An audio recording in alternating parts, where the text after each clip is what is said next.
Hola, estudiantes de investigación de operaciones del programa de Ingeniería de Sistemas y Computación de la Universidad del Quindío.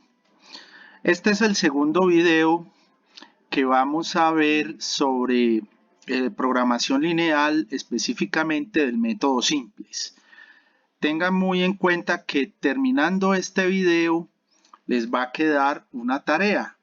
Entonces, por favor, ver el video, preguntar todo lo que haya que preguntar para que puedan realizar sanamente la tarea que les va a quedar. Antes que nada, vamos a hacer un pequeño repaso de lo que es el método simplex. Recordemos entonces que el método simplex es un método algorítmico que permite solucionar problemas de programación lineal de cualquier cantidad de variables. Esa es una gran ventaja con respecto al método gráfico. El método simplex está basado en una tabla en la que se llevan a cabo diferentes operaciones del tipo Gauss-Jordan que ustedes vieron en álgebra lineal y que a partir de una serie de iteraciones nos permite encontrar la solución al problema de programación lineal que estemos trabajando. ¿Cuáles son los pasos del método simplex?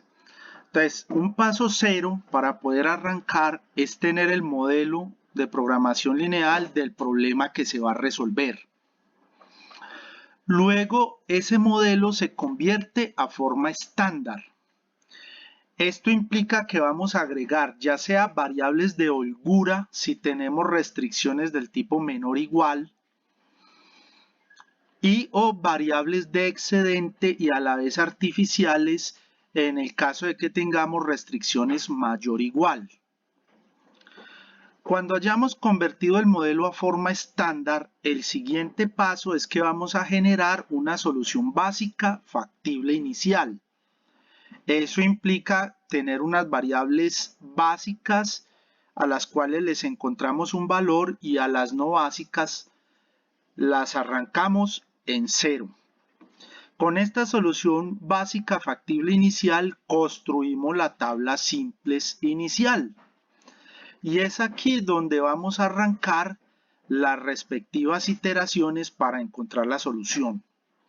Entonces el siguiente paso va a ser ya con la tabla inicial creada, vamos a identificar la columna pivote, es decir, la variable que va a ingresar a la base, o sea que se va a pasar al lado izquierdo, y también la fila pivote, o sea la fila que va a salir de la base. Donde se encuentran columna y fila pivote, vamos a identificar el elemento pivote. Ese elemento pivote es fundamental para el cuarto paso, que es realizar el cálculo de las nuevas filas, tanto de la fila pivote como las demás.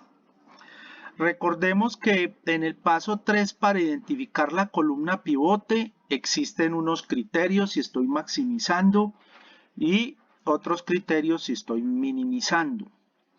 Y para identificar la fila pivote, basta con que hagamos una división de la solución en el elemento pivote y seleccionamos el mayor cociente positivo, recuérdenlo. Los criterios para identificar la columna pivote los dejo para que ustedes lo recuerden con base en los ejercicios que ya hemos realizado. El cálculo de las nuevas filas se hace, ya saben ustedes también, la fila pivote se divide en el elemento pivote y esa va a ser la nueva fila pivote. Y las otras filas se hace una multiplicación y luego se suma con la fila pivote para que los elementos por encima y por debajo del elemento pivote nos queden en cero.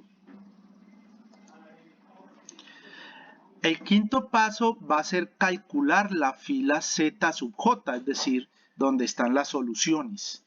¿Cómo se hace esto? Se hace multiplicando cada elemento de cada fila por el coeficiente básico y luego se van sumando esos resultados parciales. Luego se calculan los elementos de la fila C sub J menos Z sub J haciendo la respectiva resta elemento con elemento. Y por último, vamos a repetir los pasos del 3 hasta el paso 6 hasta cuando encontremos la solución. Tengamos en cuenta que la solución se alcanza cuando.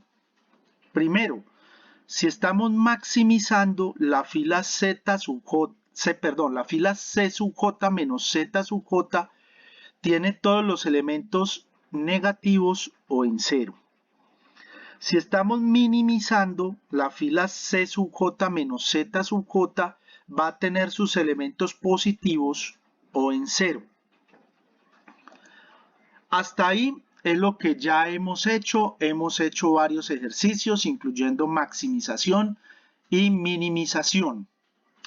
Ahora vamos a tener en cuenta qué tipos de soluciones se pueden dar también con el método simples, que en esencia son las mismas soluciones que hemos encontrado en los problemas que hemos tratado con el método gráfico. Es decir, problemas no factibles, o sea, problemas que no tienen solución, problemas que tienen una única solución, problemas que tienen múltiples soluciones, o sea, con óptimos alternativos, y por último, problemas no acotados, o sea, donde no hay una restricción que me limite el espacio de soluciones.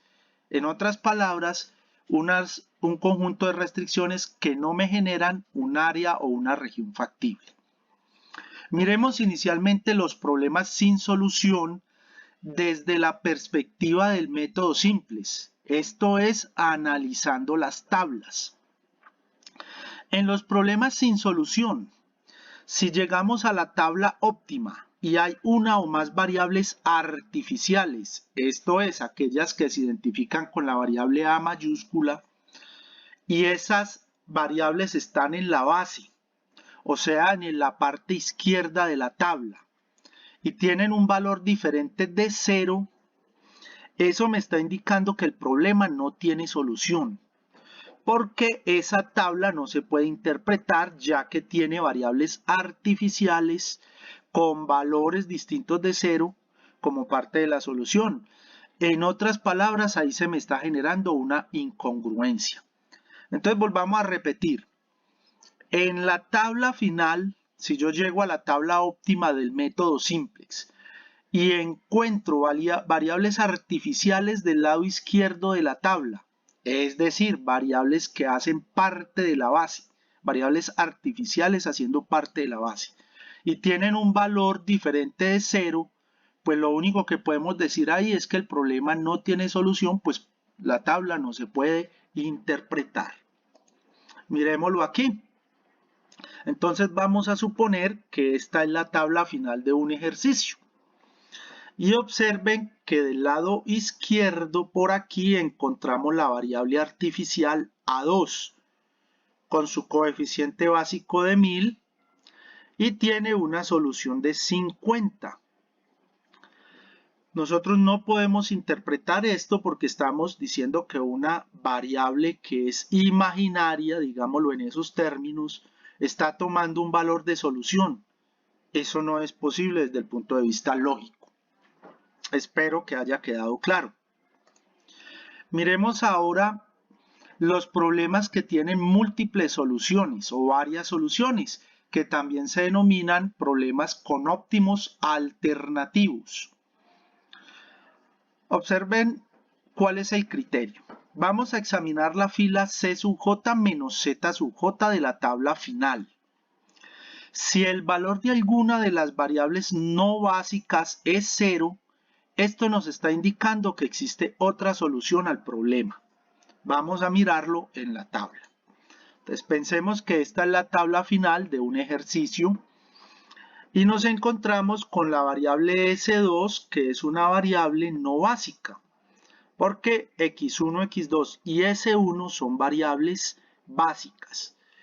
S1 en la fila C sub J menos Z sub J toma el valor de 0. Esto me está indicando que bien esta variable podría entrar a la base y haciendo los cálculos encontraríamos otros valores para X1 y para X2 que nos den el mismo valor para Z sub J.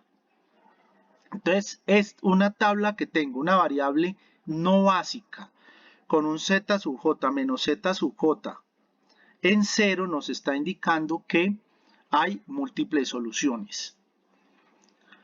Y por último, miremos los problemas no acotados. Recordemos que la palabra no acotada o las palabras no acotadas se utilizan para definir problemas donde no hay una restricción que nos ponga límites al ejercicio y que nos genere una región factible, de tal modo que la región factible queda abierta hacia el infinito.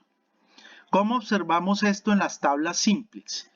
Entonces observamos los coeficientes en una variable que entraría a la base, no en la última tabla, sino en una tabla intermedia seguramente, la variable que entraría a la base en alguna etapa del proceso. Si ninguno de esos coeficientes es estrictamente positivo, la solución óptima es no acotada, porque no existe forma de determinar qué variable saldría de la base. Vamos a mirarlo en la tabla. Entonces pensemos que esta es una tabla intermedia de un problema que se está resolviendo por el método simples. Observemos aquí que tentativamente la variable x2 sería la que entraría a la base. Pero viene la pregunta, ¿cuál es la variable que saldría? X1 no va a salir. ¿Por qué? Porque este cociente es negativo. S2 no va a salir porque este cociente es indefinido. Lo mismo que S1. Entonces, en un ejercicio con estas características, yo no puedo determinar qué variable saldría de la base. Por tanto, no puedo continuar y voy a decir que este problema es no acotado. Bueno, hasta ahí entonces los problemas con sus respectivas soluciones desde el punto de vista del método simples. Espero que haya quedado claro. Y en el Classroom vamos a colgar el taller respectivo que tiene que ver con estos ejercicios para que ustedes lo hagan en una hoja de cálculo y digan cuál problema corresponde a qué tipo de solución. Cualquier duda o inquietud me pueden contactar por cualquiera de los medios que estamos utilizando. Muchas gracias.